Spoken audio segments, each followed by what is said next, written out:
देखने और सुनने वालों को कलमकार इंटरनेशनल की जानिब से सलाम। मैं हूं आपका मेजबान बशीर गिल आसिम और आज हम एक नए मौजू के साथ हाजिर हुए हैं आपकी खिदमत में, उन तमाम देखने और सुनने वालों की खिदमत में। मौजू ये है कि बढ़ते हुए अफेयर्स और टूटते हुए रिश्ते के इस मौजू पर हम बातचीत करेंगे। और मेरे साथ आज मेहमान हैं जनाब एवरेस्ट जान साहिब, जो किसी तारफ के मोहताज नहीं है, मुख्तलिफ मौजूआत पर तहकीक करते रहते हैं, लिखते रहते हैं, एक मुहक्किक हैं, मुसन्निफ हैं और इसके अलावा शेर व अदब को समझते हैं। और हमारे दूसरे मेहमान जो वाकई एक दानश्वर हैं, आसम खन्ना साहिब, एक मोटिवेशनल स्पीकर है, यूएसए में मुकीम है। तो मैं आप दोनों मेहमानों को खुशामदीद कहता हूँ इस प्रोग्राम में। थैंक यू, बहुत शुक्रिया।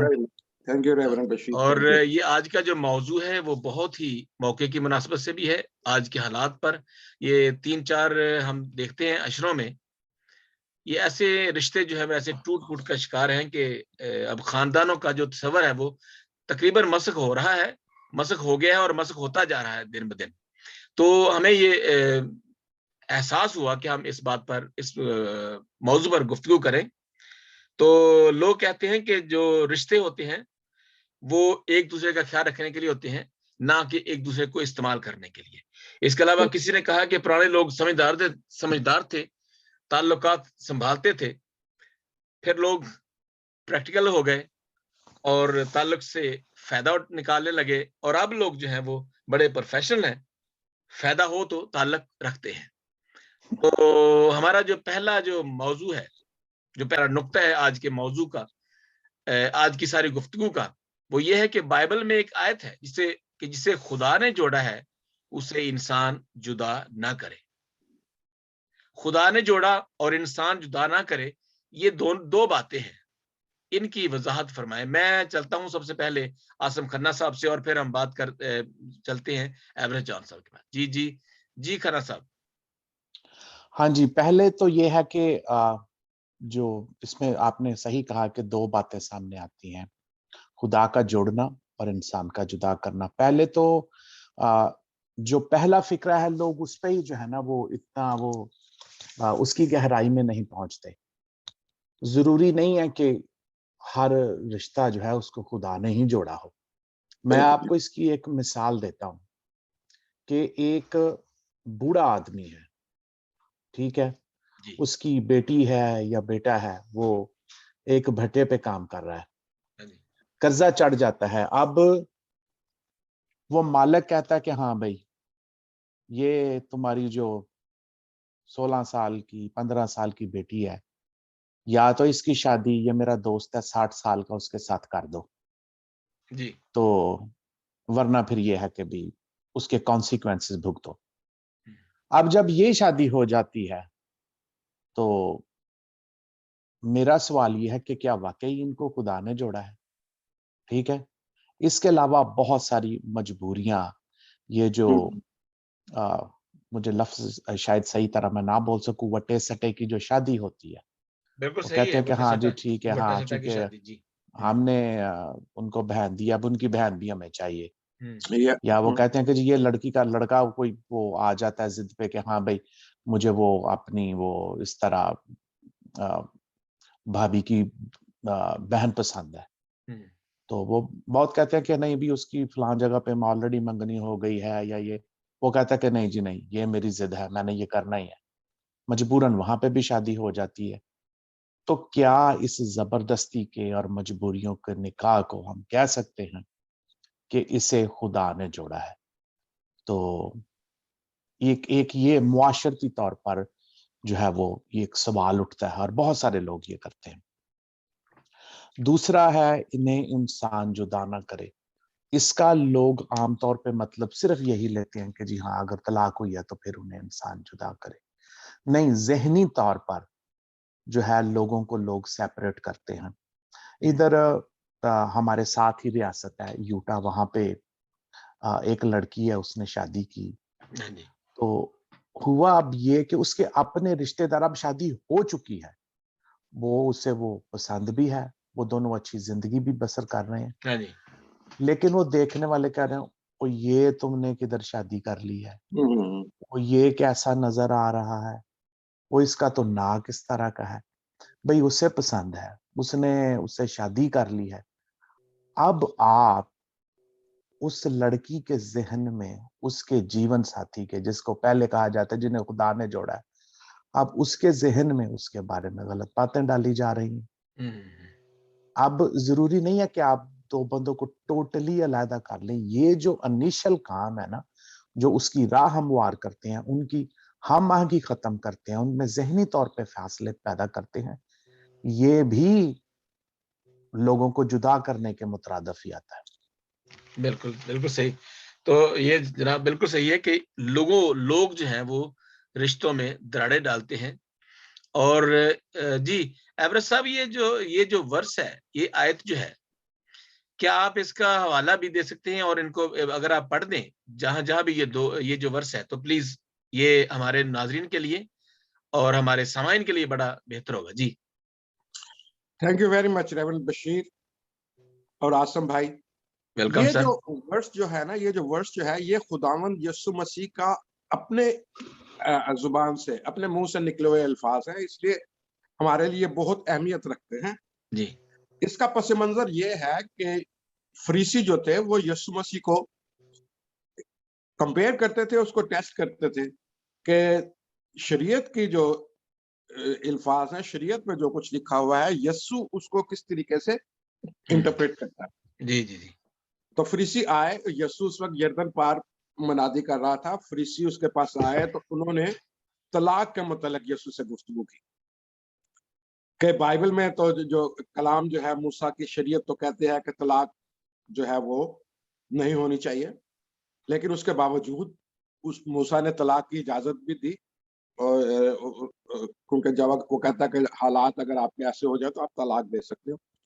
उसके ऊपर यीशु ने उनको कहा कि आप तलाक का, मूसा ने आपको इसलिए इजाजत दी जी कि आपने खुद ये चॉइस की और आपने ये तलाक के लिए मूसा से कहा कि हम इकट्ठे नहीं रह सकते। तो ये दो जगह पे अंजील में, मत्ती रसूल की अंजील 19 बाब और 6 आयत है। तो दूसरी भी यही जो सिनेरियो है वो मरकस 10 बाब और 9 आयत में है। जी यीशु कहता है, पास वो दो तीन बल्कि पास वो दो नहीं बल्कि एक जिस्म है। पास वो दो नहीं बल्कि एक जिस्म है, इसलिए जिसे खुदा ने जोड़ा उसे आदमी जुदा ना करे। जी ठीक है। खुदावंद यीशु मसीह यहाँ पे दो चीजें बताता है। पहली चीज ये बताता है कि जिसे खुदा ने जोड़ा, जोड़ने वाला कौन है? खुदा है। फिर उसके बाद उसकी जो दूसरा हिस्सा है, उसे आदमी जुदा ना करे। अब यहाँ पे जुदा करने वाला कौन है? आदमी है। वाह। खुदा का एक काम और इंसान का एक काम। और खुदावंद यीशु मसीह ये जानते थे कि रिश्तों में दरारें डालने वाले कौन हैं। कौन है वो लोग? जैसे आसम भाई ने कहा कि जो आपके रिश्तेदार हैं, जो आपके दोस्त हैं, वो दरारें डालते हैं। और इसी तरह खुदावंद यीशु मसीह ये जानता था कि कौन है जो आपके रिश्तों में दरारें डालता है। वहां पे उसने नहीं कहा कि तलाक जो है वो खुदा की तरफ से है। यीशु ने कभी एक्सेप्ट नहीं किया। उसने कहा कि खुदा रिश्ते बनाता है और तलाक जो है वो इंसानों की जो है वो, there are so many reasons, gossip हो सकती है, उसके बाद लालच हो सकता है, उसके बाद ये बेवफाई हो सकती है। There are so many reasons. तो जो इंसान लोग हैं, हम लोग जो हैं, वो रिश्तों में दरारें डालते हैं। और खुदावंद यीशु मसीह ने बहुत अच्छा एनालिसिस किया हमारी सोसाइटी का कि जिसको खुदा जोड़ता है, इंसान उसको जुदा करता है। लेकिन वो कहता है कि वो बाज रखने की कोशिश करता है कि जिसे खुदा ने जोड़ा है, इंसान उसको, आदमी उसको जुदा ना करें। और ये वाकया अंजील में दो जगह पे दिया गया है। Thank you so much ever साहब। ये आपकी बड़ी, मैं समझता हूँ कि हमारे जो नाजरीन के लिए और जो सुनने वालों के लिए, ये कलमकार इंटरनेशनल पे ये जो प्रोग्राम पेश किया जा रहा है, ये है कि टूटते हुए बढ़ते हुए अफेयर्स और टूटते हुए रिश्ते, ऐसा क्यों? यहाँ पे जब हम बात करते हैं कि जो खुदा ने जोड़े हैं, अभी आसिम साहब ने जो फरमाया कि खुद क्या कि हर सारे रिश्ते खुदा ने जोड़े होते हैं, नहीं, लेकिन ये एक बड़ी बात खुदावंद के कलाम से हमें नजर आई कि जो खुदा ने जोड़ा है, जिसे खुदा ने जोड़ा है, ये बड़ा ही पॉइंट जबरदस्त है कि जिसे खुदा ने जोड़ा है उसे इंसान जुदा ना करे। अच्छा, आगे चलते हैं जी।